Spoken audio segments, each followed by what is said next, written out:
Sa inyo once again mga ating kabahay at ang inyong simpleng manggagawa ng bahay. Ito po ay napakarami na ang aming site pero papalinis ko yan. Pero nagsimula muna kaming magakot ng buhangin para pampalitado sa taas. Ayan.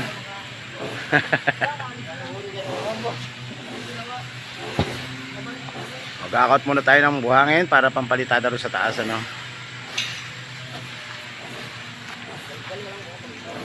Kailangan na natin magdagdag ng tao rito dahil magsisimula na tayo magbakod at magsisimula na rin magkisame at maghagdanan Kaya kailangan maraming tao.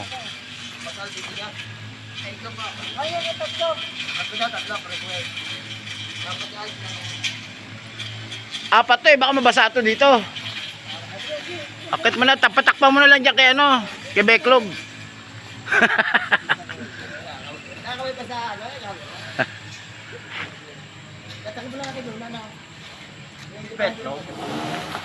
Kay Betlogan. Kilala ba si Betlogan, Clarence? Kilala ba si Betlogan? Betlogan.